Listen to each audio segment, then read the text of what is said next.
He had this habit, though. He kept playing the same note over and over. It amused him. Perhaps it gave him a deep ecstasy. But that was his shtick. He kept playing the same note over and over. His wife, like most wives, was tolerant. This is known as a reality check. I want to see if they gave me water again or something more interesting.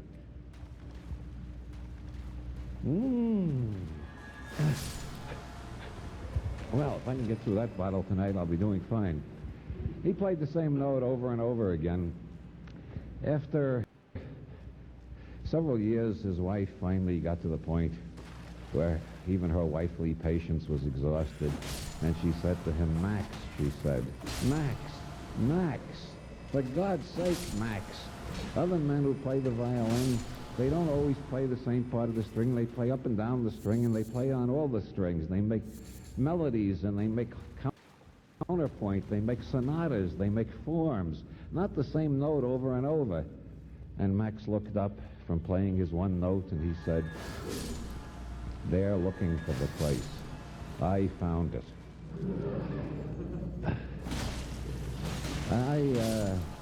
I thought of Max last night in Boulder. Last night I had the wonderful compliment of having people marching around the church where I was speaking, protesting against me. It's a wonderful feeling to think you're important enough that people will protest against you. I took the leaflet they were giving out, and they claimed I was a servant of Satan. And that's a high compliment, too. I mean, that gives you a certain glamorous aura. Don't you feel you're getting your money's worth if you think that maybe you got an agent of the devil came here just to deceive you? I haven't felt so good since Mae Brussel. Any of you heard of Mae Brussel, or is she strictly a California? Somebody's heard of Mae Brussel. She's the world's leading authority on conspiracies. And she wrote in Conspiracy Digest that I was an agent of the Rockefeller conspiracy. And that's not quite as good as being an agent of the devil, but it's pretty good.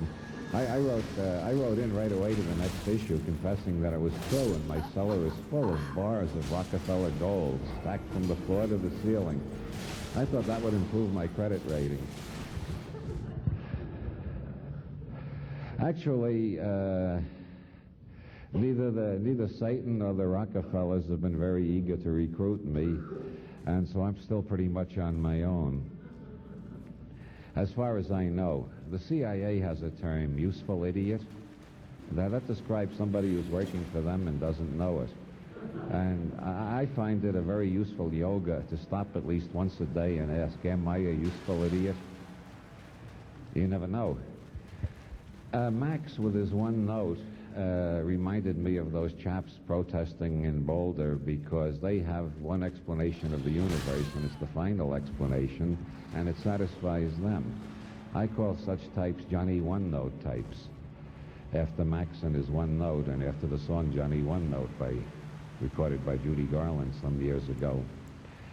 There are many one-note theories around. There's the Marxist theory, which holds that the whole universe was explained when Marx published the last volume of Das Kapital in 1892.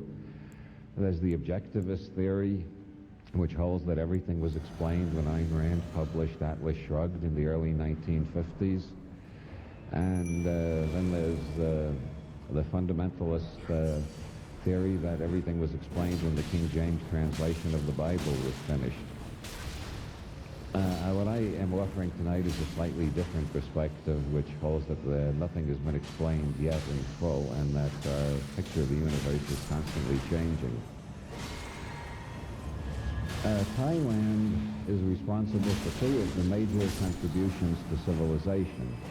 Everybody in an audience like this will know that the first is Thai sticks. I know what kind of audience turns up to my lectures. The other was bronze. Thailand happens to be rich in copper and tin, and so they were naturally the people who first smelted copper and tin and produced bronze, and thereby they created the Bronze Age, and what we mockingly or despairing